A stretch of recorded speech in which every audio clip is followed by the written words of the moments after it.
Hi, this is Aaron with Dynamic Perception. I'm going to give you a tutorial here that shows you just how quick and easy it is to make great time lapses with the Dynamic Perception Stage 0 Dolly and the MX2 controller. I've got everything I need here to get rolling. So here, I'm going to set it up. Alright, so we have this 6-foot rail with the cart in place with the belt already on there. We have a motor and we have a tripod head. Dynamic Perception doesn't sell tripod heads, but just about any photographic head works great. And now I have 2 tripods. I'm using the Enduro AKB2 tripod kit, which is the one we usually recommend to customers. It's strong and stable and pretty lightweight, and a real bargain too. The easiest way to connect your tripod or tripods to the rail are with quick release plates. To do that, you take the T-nuts that we include with the kit and you thread it onto the quick release plate bolt. And then you take the plate with the nut on it and you slide it onto the bottom center slot of the rail. Slide it wherever you need it and tighten it down, and you're good to go. The tripod can now be mounted and dismounted easily via the quick release plate. I'm going to do that on the other tripod here. So now what I have in here are the rest of the components, which are a camera. In this case, it's a Canon 7D. And now I'm going to mount that on the tripod head. And I have the MX2 DollyEngine. And I have Velcro fasteners set up on this cart, which are really going to help you. I highly recommend that. And then I have a battery as well. Now, any 12-volt battery will work, but this is the one we sell through our website. And it's really small and lightweight, and it's good for about 10 hours of power. So it's a good one. So it's pretty simple from here. I'm going to plug the cable from the battery into the slot that says 12 volts. And then I am going to take the cable from the motor and plug that in at motor 1. We're only going to work with motor 1 because we're only using one motor for this. There's other applications where you could use 2 motors. You could have a pan and tilt head so you can get more axes of movement. The default mode for the MX2 is continuous mode. So when you start it, it's going to continue to move, and then you can take shots down the line. The other mode is shoot, move, shoot, and I'm going to show you that in the next video. For now, we'll work with continuous. And in fact, for the first shot, I'm going to just record video. I'm not even going to do a time lapse. So it's really easy to get things started. So on the battery, I'm just going to turn on the switch. The MX2 comes on. The main screen's quite simple. Now we have the on-off indicator here, the interval indicator here. We have the direction for motor 1 and the speed for motor 1, the direction for motor 2 and the speed for motor 2, and the shot counter. Now, to move through the different fields, we'll use the left and right buttons. And to toggle the values, you can use the up and the down buttons.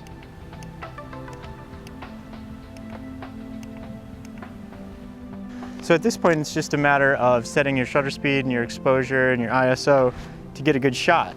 So to get things going on this, I'm not going to worry about the interval because I'm not taking time-lapse shots. I'm just going to record video. So all that matters is the speed.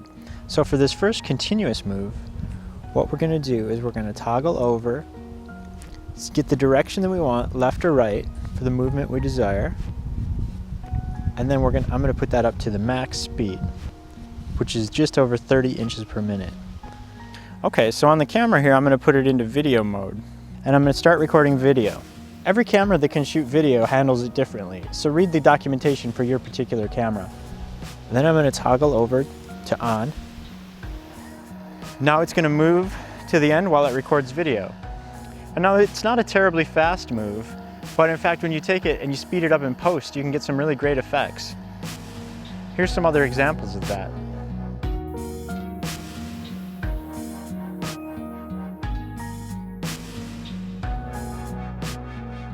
Now the motor does make some noise, and it could be loud for some video situations. Okay, now that that's done, let's set up a simple time lapse. I'm going to set up the tripod so that the shot starts from low and goes up high, and so we see some of this cistern with the graffiti on it, a little of the tree, and then the sky so we can see the clouds going by. So this is just how easy it is to set that up.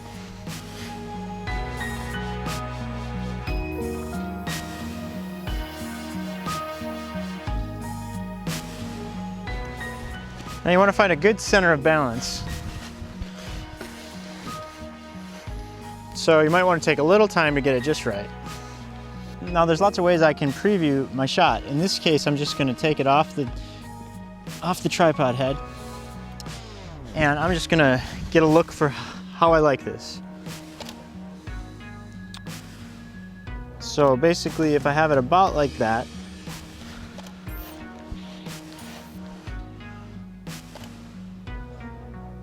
maybe I want it tilted up a little bit.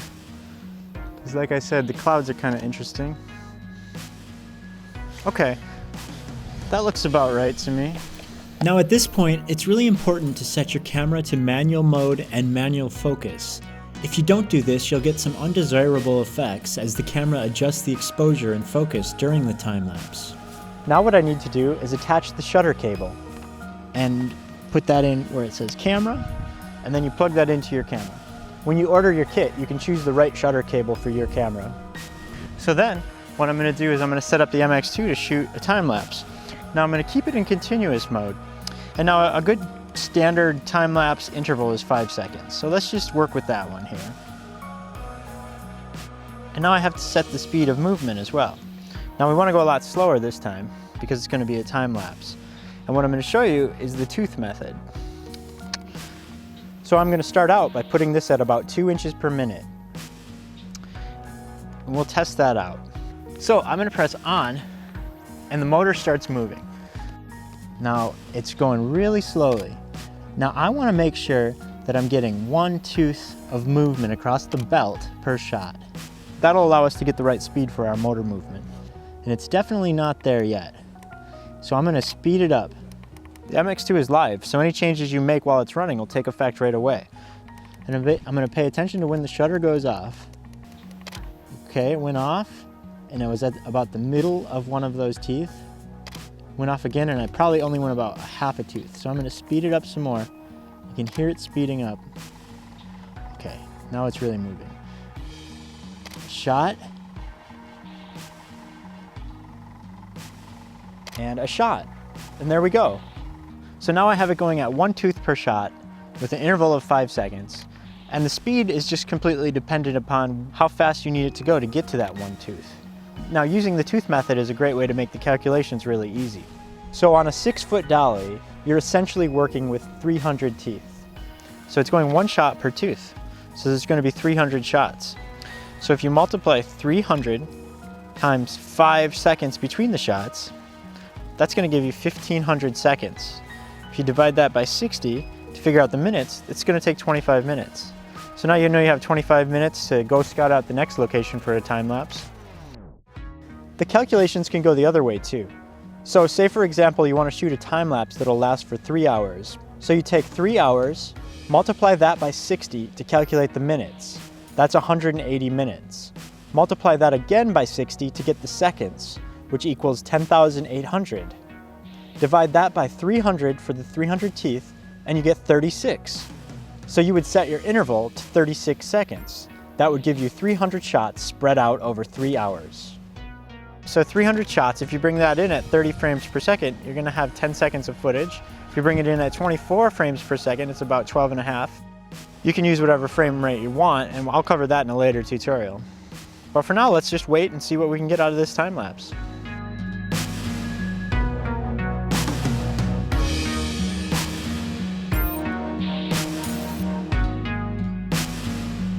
So that's it. That's how easy and fast it is to make a time lapse with our system. In future tutorials, I'm going to show you some more advanced features like move, shoot, move mode, and also some computer processing techniques so that you can take your files and make great movies out of them. That's it for now. Check back for more soon at dynamicperception.com.